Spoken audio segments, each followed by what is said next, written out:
जय माँ विंध्यवासिनी। प्रिय महानुभावों, मैं ज्योतिर्विद आशुतोष पांडे आप सभी को स्वतंत्रता दिवस की मंगल कामना प्रेषित करता हूँ। आज इस पावन बेला पे समस्त जनमानस स्वतंत्रता की रंगों में रंगा हुआ है,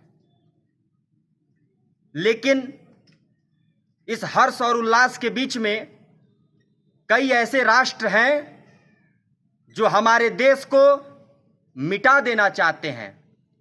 मैं उनसे कहना चाहता हूं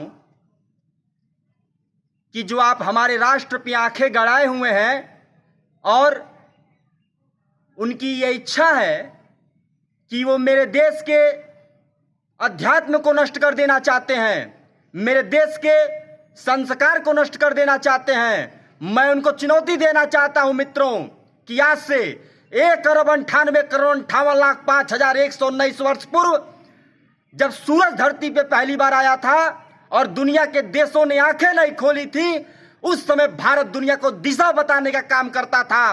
वो भारत को मिटा देना चाहते हैं।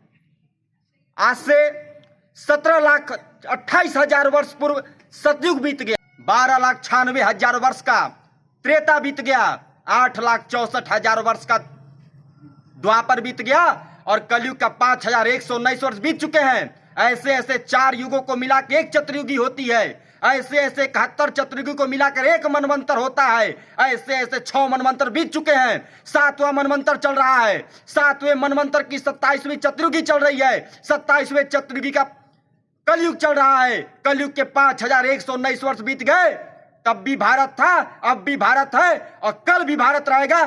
कोई माई कलाली से मिटा नहीं सकता। मैं बता देना चाहता हूं साथियों, प्रिय मित्रों, अपनी दोनों भुजाओं को उठाइए और अपने पुरखों को याद करिए, अपने संस्कारों को याद करिए, अपने माता के गर्भ में रहने के उस काबिलियत को याद करिए। मैं बता देना चाहता हूं कि चाहे 6ठी शताब्दी पूर्व का भारत हो, चाहे ऋग्वैदिक काल का भारत हो, चाहे यजुर्वेदिक काल का भारत हो, चाहे चाणक्य का भारत हो, चाहे समुद्रगुप्त का भारत हो, चाहे चंद्रगुप्त का भारत हो, चाहे रामकृष्ण परमहंस का भारत हो, चाहे स्वामी विवेकानंद का भारत हो, चाहे भगत सिंह का भारत हो, चाहे चंद्रशेखर आजाद का भारत हो, चाहे रानी लक्ष्मीबाई का भारत हो, चाहे दुर्गा भाभी का भारत हो, एक अद्भुत भारत, एक दिव्य भारत है। वो किसे मिटा देना चाहते हैं? इसलिए मैं राष्ट्र के उन सभी शत्रु को कहना चाहता हूं कि छीन सकती है नहीं कोई राष्ट्र, वंदे मातरम। हम गरीबों के गले का हार, वंदे मातरम। मौत के मुंह में खड़ा हूं, कह रहा जल्लाद से, घोप दे सीने में यह तलवार, वंदे मातरम। हम उस राष्ट्र से आते हैं जिस राष्ट्र में शीश काटने के लिए और शीश कटाने के लिए जज्बा पैदा हुआ रहता है। हम उस राष्ट्र के वंशज हैं जिस राष्ट्र का सम्राट घास की रोटी खाना पसंद करता है, लेकिन किसी मुगल सम्राट के आगे शीश झुकाना पसंद नहीं करता है। हम उस राष्ट्र के वंशज हैं जहां पे लास्ट गोली बचने पे कनपट्टी में गोली मार के चंद्रशेखर आजाद शहीद हो जाते हैं, लेकिन दुश्मनों के आगे शीश नहीं झुकाते हैं।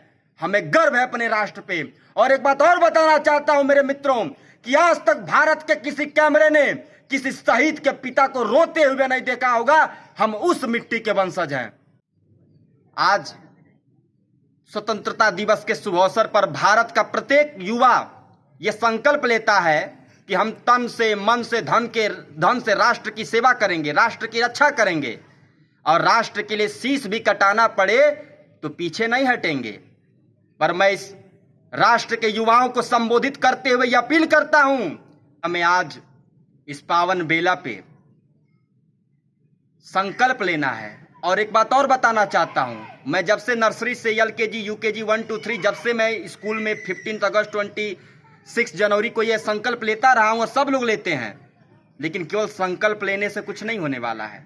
जब तक आत्मीयता हृदय से नहीं आएगी, राष्ट्र के लिए कुछ करने का जज्बा, जुनून पैदा नहीं होगा, तब तक हम कभी भी इस राष्ट्र के लिए जी नहीं सकते हैं, कभी भी इस राष्ट्र के लिए मर नहीं सकते हैं। बस राष्ट्र के लिए कह सकते हैं, और जो कथनी और करनी में भेद नहीं रखते हैं वो महान होते हैं। इसलिए मित्रों, गोस्वामी जी ने लिखा है कि बड़े भाग्य मानुष तन पावा, सुर दुर्लभ सब ग्रंथन गावा। बड़ी भाग्य से मनुष्य का शरीर बना है। सुबह 7 बजे उठ के भोजन पानी करके फिर रात में सोने के लिए नहीं बना है। मुझे याद है कुमार विश्वास की वो बातें जिसमें कुमार विश्वास कहते हैं कि 80 साल की नापाक जिंदगी जीने से बेहतर है कि 27 साल के भगत सिंह की जिंदगी जिया जाए। इसलिए अपने दोनों भुजाओं को उठाइए और ये महसूस करिए कि वास्तव में इस शरीर में जो लहू बह रहा है वो इस राष्ट्र के समर्पित करने योग्य है कि नहीं है। और मातृभूमि के लिए जीने की आवश्यकता है, क्योंकि भगवान श्री राम ने भी कहा था कि जननी जन्मभूमिश्च स्वर्गदायपि गर्यसी। जननी और जन्मभूमि स्वर्ग से भी खूबसूरत होते हैं, स्वर्ग से भी बढ़ के होते हैं। इसलिए इस कम शब्दों में मैं एक ही आपसे अपील करना चाहता हूं कि राष्ट्र के लिए सर्वस्व समर्पित करने के लिए हम तैयार हो जाएं और राष्ट्र के विकास में जो बाधाएं आ रही हैं अपने स्तर से जिस तरीके से हो सके उस तरीके से उसको दूर करने का पूरा प्रयास किया जाए। कोटि कोटि मंगल कामना के साथ जय मां विंध्यवासिनी।